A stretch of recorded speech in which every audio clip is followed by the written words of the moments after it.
السلام علیکم ورحمۃ اللہ وبرکاتہ۔ معزز سامعین، ہماری قربانی سے متعلق گفتگو چل رہی ہے۔ 20 مسئلے بیان کر چکے، 21واں مسئلہ بیان کرنے جا رہے ہیں، اور وہ یہ ہے کہ دوسرے کی طرف سے قربانی کرنا کیسا ہے۔ اگر ہم دوسرے کی طرف سے قربانی کریں گے تو اس کی اجازت لینا ضروری ہے یا نہیں ہے۔ تو فرمایا گیا واجب قربانی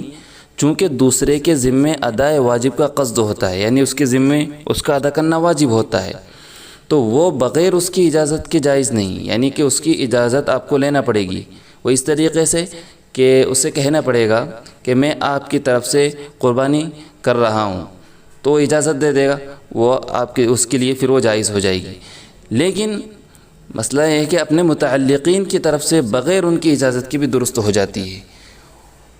کیوں ہو جاتی ہے؟ وہ اس وجہ سے کہ ان کی طرف سے قربانی کرنے کی عادت ہو، جبکہ ان کی طرف سے قربانی کرنے کی عادت ہو، وہ ان کی طرف سے قربانی کرتا رہتا ہو، تو پھر اجازت لینے کی ضرورت نہیں۔ اور اگر قربانی کرنے کی عادت نہ ہو تو ان کی طرف سے بھی قربانی درست نہیں ہوگی، ذبح کرنے والے کی طرف سے صحیح ہو جائے گی، صرف ذبح کرنے والے کی طرف سے صحیح ہو جائے گی اگر ان سے عادت نہ ہو، اور اگر عادت ہے تو اجازت لینے کی ضرورت نہیں، قربانی ادا ہو جائے گی۔ اور اگر دوسرے کی طرف سے تبرعاً یعنی ثواب پہنچانے کے لیے نفلی طور پر قربانی ادا کی تو بغیر اجازت کے قربانی کی جائے تو مطلقاً درست ہے، خواہ اس کی طرف سے قربانی کی عادت ہو یا نہ ہو،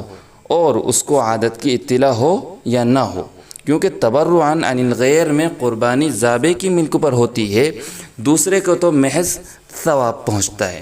قربانی اس کی ملک پر نہیں ہوتی ہے، صرف اس کو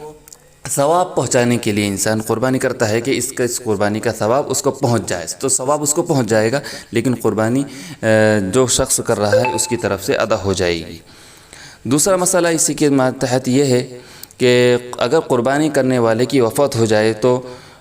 کیا کیا جائے گا، یعنی اس کے حصے کا کیا کیا جائے گا، یا اس کا حصہ برقرار رہے گا یا نہیں رہے گا۔ تو فرمایا کہ 7 افراد نے شریک ہو کر ایک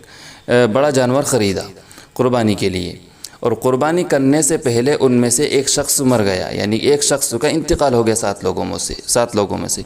مگر مردے کے ورثاء نے ان شرکاء کو اجازت دے دی، یعنی جو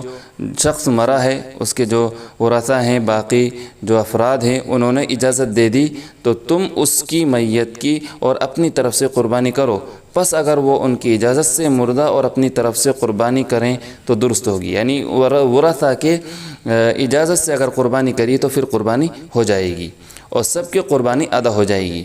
ہاں یاد رکھیں، اور اگر اس مردہ کے ورثاء کی اجازت کے بغیر قربانی کریں تو درست نہیں ہوگی،